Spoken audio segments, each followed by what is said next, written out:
샬롬. 좋은 아침입니다. 하나님을 사랑하는 모든 사람들에게 살아나는 아침, 살리는 하루를 전해드리고 싶은 살아나서 살리는 교회의 김광수 목사입니다. 잘 주무시고 일어나 활기차게 목요일 아침을 맞이하셨습니까? 장마가 시작되었습니다.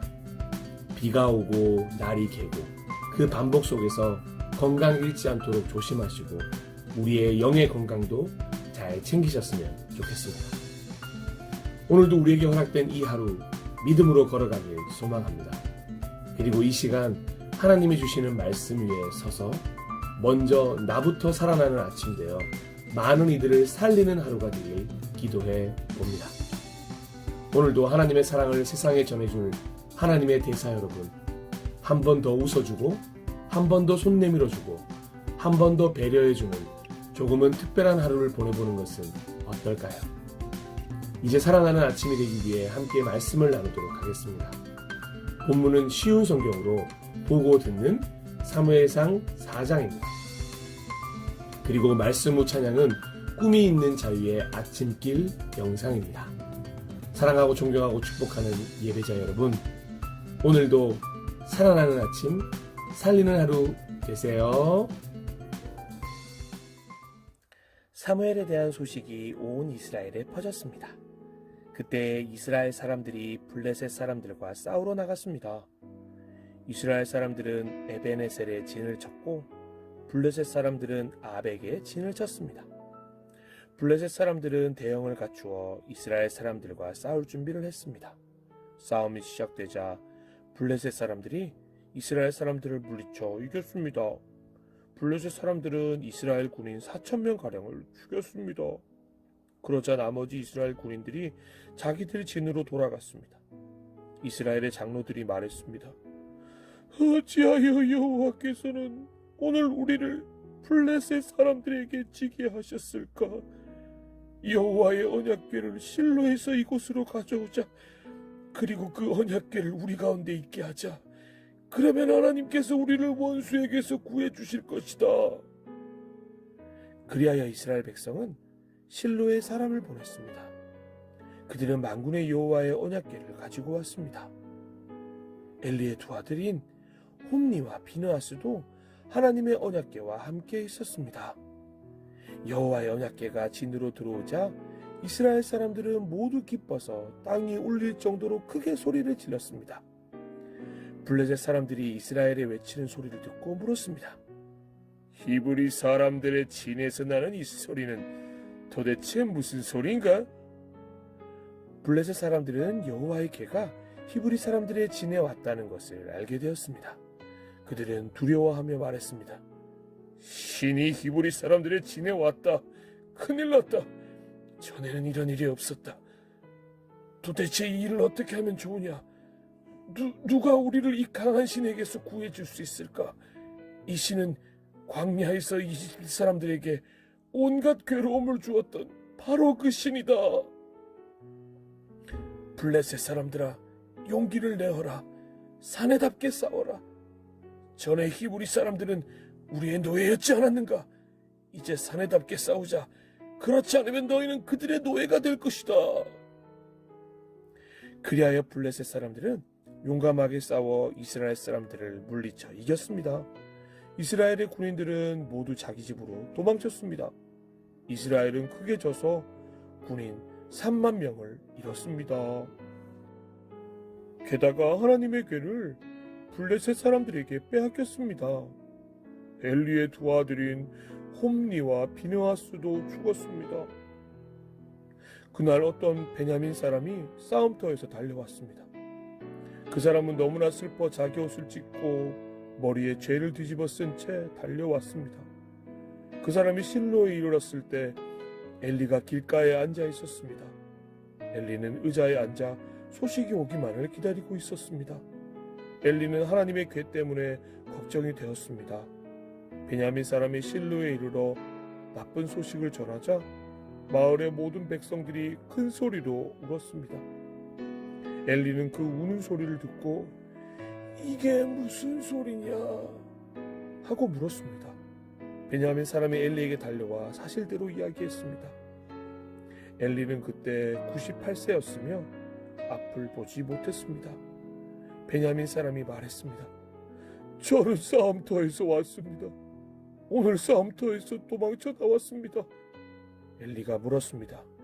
여보게, 싸움은 어떻게 되었나? 베냐민 사람이 말했습니다. 이스라엘이 블레셋 사람들에게 져서 도망쳤습니다. 이스라엘의 군대는 많은 군인을 잃었고 제사장의 두 아들도 죽었습니다. 그리고 하나님의 궤를 블레셋 사람들에게 빼앗겼습니다. 베냐민 사람이 하나님의 궤 이야기를 하자 엘리는 의자 뒤로 낮아빠졌습니다. 엘리는 문 옆으로 넘어지면서 목이 부러지고 말았습니다. 이는 나이가 많은 데다가 뚱뚱했기 때문이었습니다. 그렇게 엘리는 죽었습니다. 그는 40년 동안 이스라엘을 다스렸습니다. 엘리의 며느리인 비나스의 아내가 임신하여 아기를 낳을 때가 다 되었습니다.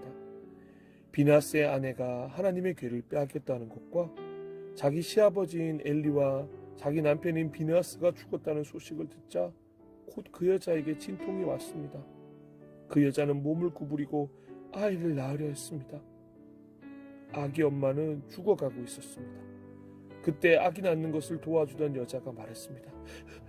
걱정하지 말아요. 아들을 낳았어요. 비느하스의 아내는 정신이 없어 대답하지 못했습니다.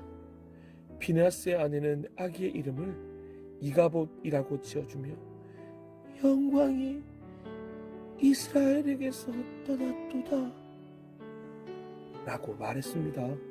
하나님의 궤를 빼앗겼고 자기 시아버지와 남편도 죽었기 때문이었습니다. 비느하스의 아내가 말했습니다. 하나님의 궤를 빼앗겼으니 영광이 이스라엘에게서 떠났도다. 아멘.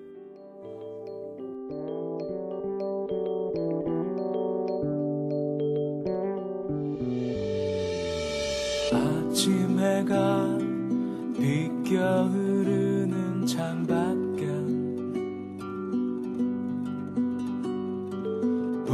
부지런한 사람들이 움직이고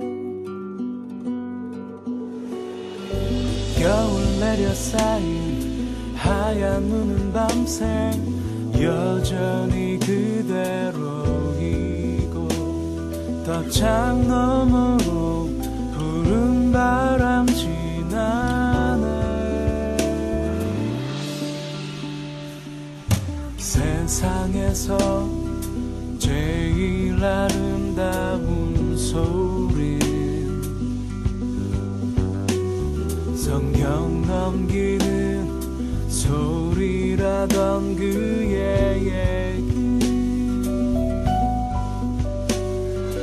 하얀 눈 위에다 첫 발자국을 찍듯 한 장 한 장 넘겨보니 성경 속에도 내 작은 발자국들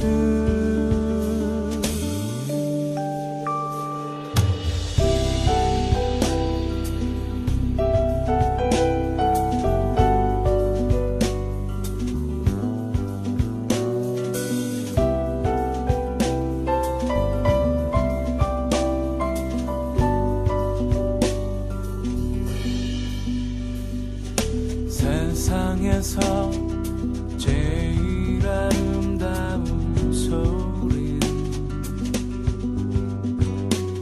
성경 넘기는 소리라던 그의 얘기 하얀 눈 위에다 첫 발자국을 찍듯 한 장 한 장 넘겨보니 성경 속에도 내 작은 발자국들 이 길 따라 걷다 보면 내님 계실까 새로 돋는 아침은 내게 말하고